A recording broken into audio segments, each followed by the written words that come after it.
Yeah, losing any game is, super hard. I give all the credit to Duke. They had a great game plan, just a very well coached team. But any game that you lose, and any game that you don't come out on top is always tough to watch. But we know we need to do to move forward now.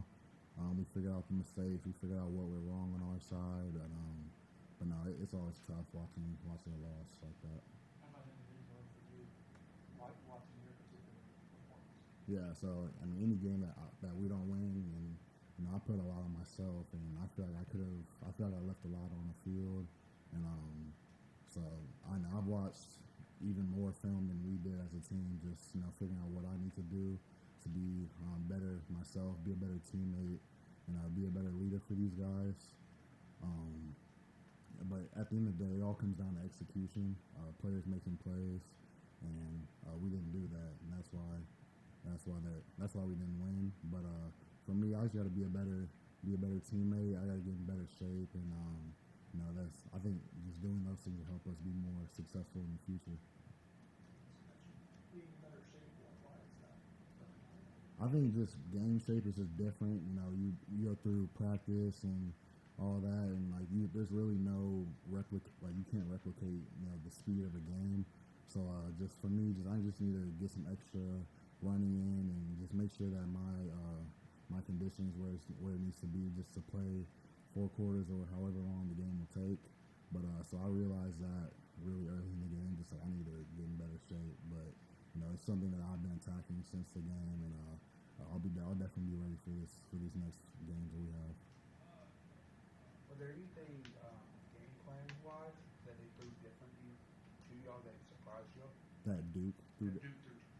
I wouldn't say. I think, like I said, at the end of the day, it's just about players making plays and execution, and that's just we didn't execute, and that's why we lost. But as far as anything that Duke did, it wasn't anything different from what we prepared the weeks leading up to it. I think it's just players have to execute and players have to make the plays when they're there.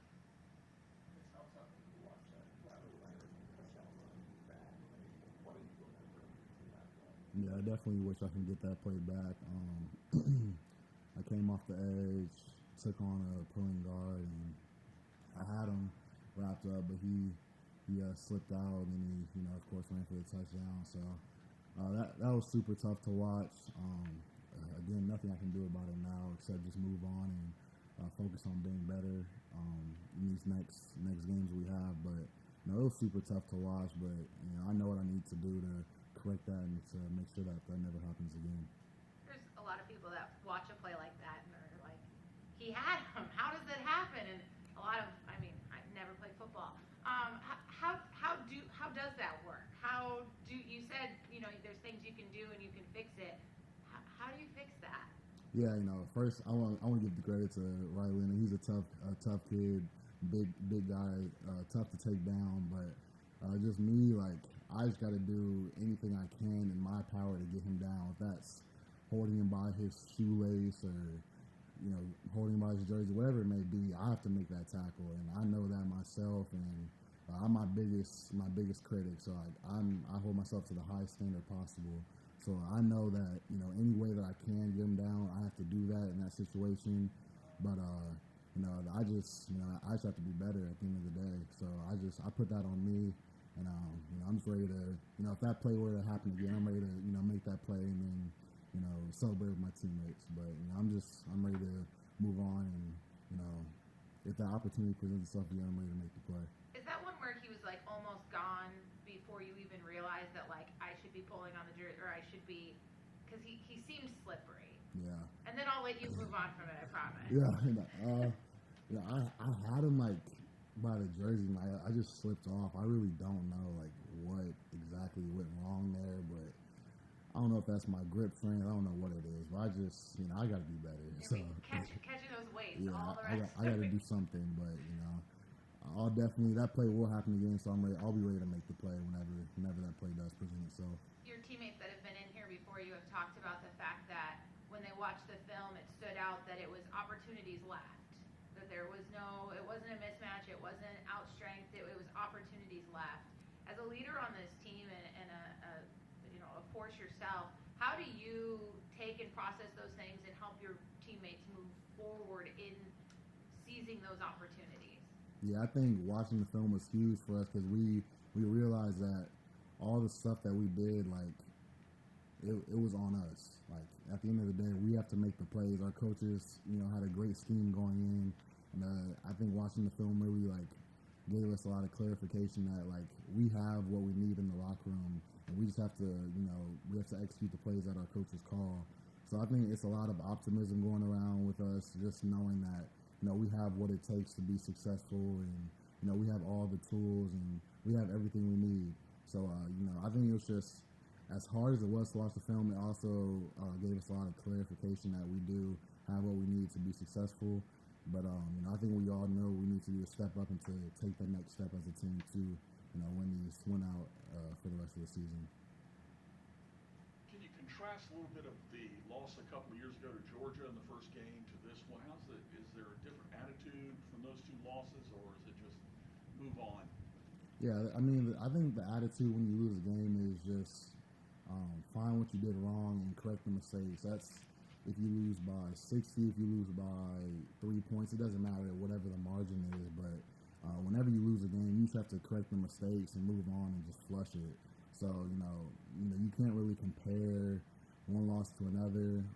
As much as different as the scores from those two games were, we don't really compare. A loss is a loss. You just have to watch the film and move on, see what we did wrong, and just make sure that we never, make the mistakes that we made again. You said you did that too. Does that include being more like an alpha dog guy holding others accountable, more of a voice?